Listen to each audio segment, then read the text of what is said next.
കസ്റ്റഡിയിലായ Palakkad MLA Rahul Mamkootathil ഇപ്പോൾ Pathanamthitta AR ക്യാമ്പിൽ ചോദ്യം ചെയ്യലിലാണെന്നുള്ള വിവരങ്ങളാണ് നമുക്ക് ഏറ്റവും പുതിയതായി ലഭിക്കുന്നത്. ചോദ്യം ചെയ്യലിന് ശേഷം പത്തനംതിട്ട കോടതിയിൽ ഹാജരാക്കുമെന്നുള്ള വിവരങ്ങൾ അന്വേഷണ സംഘത്തിന് ലഭിച്ച പുതിയ പരാതിയിലെടുത്ത കേസിലാണ് ഈ നടപടി അത്രയും ഉണ്ടായിരിക്കുന്നത്. പാലക്കാട് KPM ഹോട്ടലിലെ 202-ാം മുറിയിൽ നിന്നാണ് രാഹുലിനെ പോലീസ് കസ്റ്റഡിയിലെടുത്തത്. ആന്റണിയുണ്ട്. ആന്റണി, ഈ ആദ്യ പരാതി, അതായത് ആദ്യ ബലാത്സംഗ പരാതിയായി വന്ന സമയത്ത് അന്ന് പറഞ്ഞു രാഹുൽ മാങ്കൂട്ടത്തിൻ്റെ പ്രതികരണം എവിടെ, കേസ് എവിടെ എന്നുള്ളതായിരുന്നു. പിന്നീട് കേസായി വന്നപ്പം തെളിവ് എവിടെ എന്നുള്ളതായിരുന്നു. ഇപ്പോൾ തെളിവടക്കം ലഭിച്ച ശേഷം നടന്ന നീക്കമാണ്. അതിലിപ്പോൾ കസ്റ്റഡിയിലുമായിരിക്കുന്നത്. എന്തായാലും ഇതിനെ സംബന്ധിച്ച്, ഈ 3 കേസുകളെ സംബന്ധിച്ച് ഈ രാഹുൽ മാങ്കൂട്ടത്തിൽ അതിജീവിതമാരെ സമീപിച്ചത് ഒരേ രീതിയിലാണ്, അതല്ലെങ്കിൽ ഒരേ സമീപനമാണ്. കാരണം ആശ്വാസം പകരലായിരുന്നു.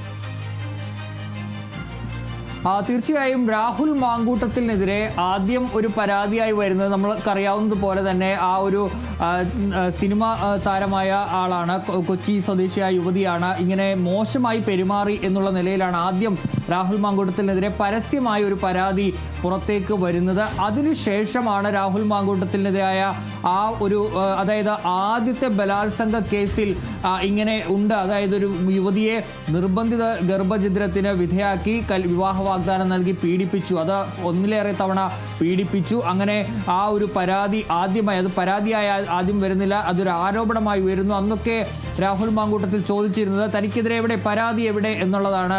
അതുപോലെ തന്നെ രാഹുൽ മാങ്കൂട്ടത്തിൽ ഈ പരാതികളോടൊക്കെ സ്വീകരിച്ചിരുന്നത് ഹൂ കെയർസ് എന്ന് പറയുന്ന ആ ഒരു ആറ്റിറ്റ്യൂഡാണ്, അല്ലെങ്കിൽ ആ ഒരു മനോഭാവമാണ്. ആരത് വകവയ്ക്കുന്നു എന്നുള്ളതാണ് ആ രാഹുൽ ചോദിച്ചിരുന്ന ഒരു ചോദ്യം. പിന്നീടാണ് ആ ആദ്യത്തെ ബലാത്സംഗ കേസിലെ ആ പരാതിക്കാരി മുഖ്യമന്ത്രിക്ക് തന്നെ നേരിട്ട് പരാതി കൈമാറുന്നത്. അതിൽ അതിവേഗം തന്നെ നീക്കം, അത് തിരുവനന്തപുരം SP-യുടെ നേതൃത്വത്തിൽ ആ യുവതിയുടെ മൊഴി രേഖപ്പെടുത്തുന്നു. പിന്നാലെ രാഹുൽ മാങ്കൂട്ടത്തിനെതിരെ ഈ ബലാത്സംഗം, നിർബന്ധിത ഗർഭചിത്രം അടക്കമുള്ള വകുപ്പുകൾ ചേർത്ത കേസ് എടുക്കുന്നു. അതിന് പിന്നാലെ പക്ഷേ രാഹുൽ മാങ്കൂട്ടത്തിൽ കാണാതെയാകുന്നു. അതായത് യുവതി പരാതി നൽകുന്ന സമയത്ത് മുഖ്യമന്ത്രിയെ കാണാനെത്തുമ്പോൾ പരാതി അത് പ്രശ്നമാകുമെന്ന് രാഹുൽ മാങ്കൂട്ടത്തിൽ മനസ്സിലാക്കി. രാഹുൽ മാങ്കൂട്ടത്തിൽ അന്ന് കണ്ണാടി ഗ്രാമപഞ്ചായത്തിൽ തെരഞ്ഞെടുപ്പ് പ്രചരണത്തിലായിരുന്നു.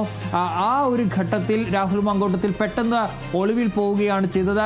എവിടേക്ക് MLA പോയി എന്നുള്ള ചോദ്യം അന്ന് ബാക്കിയായിരുന്നു. ഇയാൾ പോയ വഴി അറിയില്ല, ഫ്ലാറ്റിലെത്തി, ഫ്ലാറ്റിൽ നിന്ന് എങ്ങോട്ട് പോയി എന്നുള്ളതിൽ കൃത്യമായ വ്യക്തത ഉണ്ടായിരുന്നില്ല. പക്ഷേ അതിങ്ങനെ നീണ്ട് അവസാനം പോലീസിനെയൊക്കെ കബളിപ്പിച്ചുകൊണ്ട്, പോലീസിന് വലിയ നാണക്കേടുണ്ടാക്കിക്കൊണ്ട് തന്നെ ഈ രാഹുൽ മാങ്കൂട്ടത്തിൽ അന്ന് നിയമസഭാ തെരഞ്ഞെടുപ്പിൽ വന്ന് വോട്ട് രേഖപ്പെടുത്തി. പരസ്യമായി ആ വോട്ട് രേഖപ്പെടുത്തിയ ശേഷം പോയി ആ ഒരു ചായക്കടയിൽ കയറി ചായ കുടിച്ചു. തനിക്കൊന്നുമില്ല, താനിതാ ഇവിടെയുണ്ട്, താനിനി പാലക്കാട് തന്നെ ഉണ്ടാകും എന്നുള്ള ഒരു ധ്വനി ഉയർത്തിക്കൊണ്ട് അന്ന് പാലക്കാട് അവിടെ ചായ കുടിക്കുന്നു.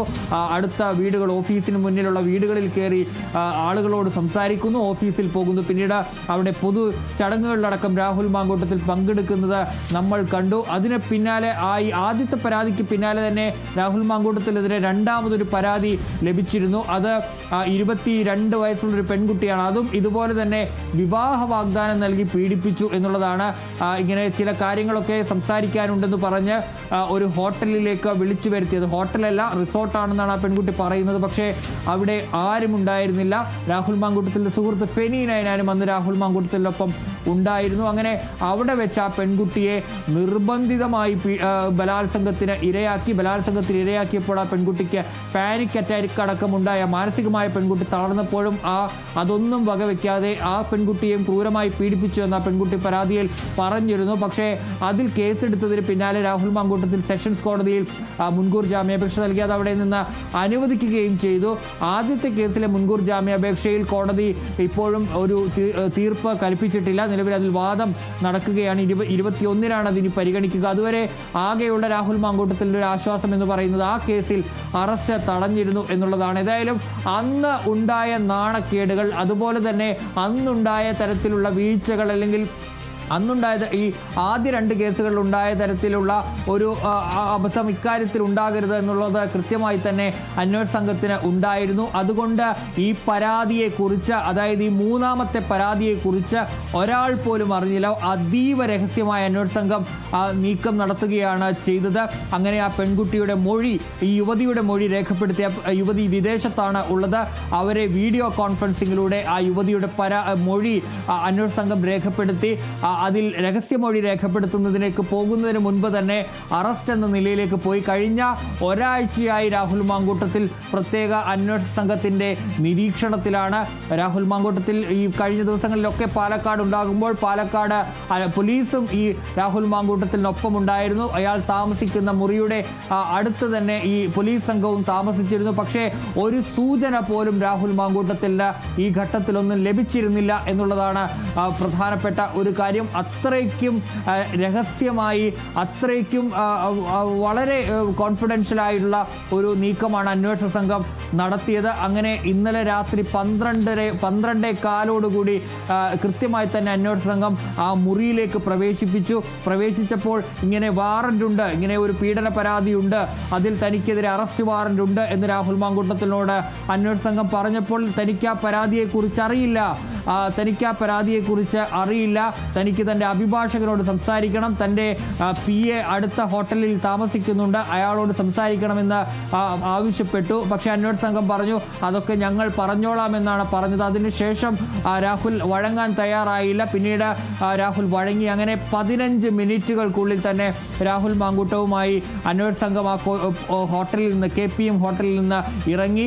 ആ ഘട്ടത്തിൽ CCTV ദൃശ്യങ്ങളടക്കം ബ്ലോക്ക് ചെയ്തിരുന്നു. ആ ദൃശ്യങ്ങൾ ഒരു തരത്തിലും പുറത്തു പോകരുതെന്ന കർശന നിർദ്ദേശം ആ ഹോട്ടലുകൾക്ക് നൽകിയിരുന്നു. അതുപോലെ തന്നെ രാഹുലിനെ കൊണ്ടുപോകുന്ന ഘട്ടത്തിൽ ആ മൊബൈൽ ഫോണുകൾ, ഈ റിസപ്ഷനിലെ ആളുകളുടെ മൊബൈൽ ഫോണുകളടക്കം അന്വേഷണ സംഘം പിടിച്ച് വെക്കുകയും ചെയ്തിരുന്നു. ഈ രണ്ട് ജീപ്പുകളിലായാണ് പ്രത്യേക സംഘം തിരുവനന്തപുരത്തേക്ക് എത്തിയത്. ആ സംഘത്തിൻ്റെ 2 ജീപ്പുകളും പാലക്കാട് അതിർത്തി പിന്നിട്ടതിനു ശേഷമാണ് ആ മൊബൈൽ ഫോണുകൾ നൽകിയത്. രാഹുലിൻ്റെ PAയും ഡ്രൈവറും അടക്കമുള്ളവർ ഈ അറസ്റ്റ് വിവരം അറിയുന്നത് തന്നെ പാലക്കാട് അതിർത്തി ഈ പോലീസ് സംഘം, രാഹുൽ മാങ്കൂട്ടത്തിലുമായി ഉള്ള പോലീസ് സംഘം കടന്നതിന് ശേഷമാണ് എല്ലാവരും ഈ വിവരം അറിയുന്നത്. ഏതായാലും അതിനു മുമ്പ് തന്നെ സംഘം പാലക്കാട് നിന്ന് അതിവേഗം കുതിച്ച് പത്തനംതിട്ടയിലെ AR ക്യാമ്പിലേക്ക് എത്തുകയും ചെയ്തു. അത്രയും, അതായത് മുൻ കേസുകളിൽ രാഹുൽ മാങ്കൂട്ടത്തിൽ രക്ഷപ്പെട്ടതുപോലെ അല്ലെങ്കിൽ ഒളിവിൽ പോയതുപോലെ ഇവിടെ അത് ഉണ്ടാകരുത് എന്നുള്ള ഒരു നിർബന്ധം അന്വേഷണ സംഘത്തിന് ഉണ്ടായിരുന്നു. അതുകൊണ്ട് തന്നെയാണ് ചോദ്യം വരുന്നത്. അതായത് മുൻ കേസുകളിലെ പോലെ ഇത്തവണ രാഹുൽ മാങ്കൂട്ടത്തിൽ MLA കടന്നു കളയരുത് എന്നുള്ള ആ ഒരു തീരുമാനം അന്വേഷണ സംഘത്തിന് കൃത്യമായി ഉണ്ടായിരുന്നു. അതിനുവേണ്ടി നടത്തിയ നീക്കങ്ങളൊക്കെ തന്നെയാണ് നമ്മൾ കണ്ടത്. അതാണ് കസ്റ്റഡിയിലേക്കും പിന്നീട് ഈ പത്തനംതിട്ട AR ക്യാമ്പിലെ ചോദ്യം ചെയ്യലിലേക്കും ഒക്കെ തന്നെ എത്തിയിരിക്കുന്നത് എന്നുള്ളതാണ്. D. ബിനോയ് ചേരുന്നു വിശദാംശങ്ങളുമായി. ബിനോയ്, ആന്റണി പറഞ്ഞതിൽ ഒരു വലിയ കാര്യമുണ്ട്. കാരണം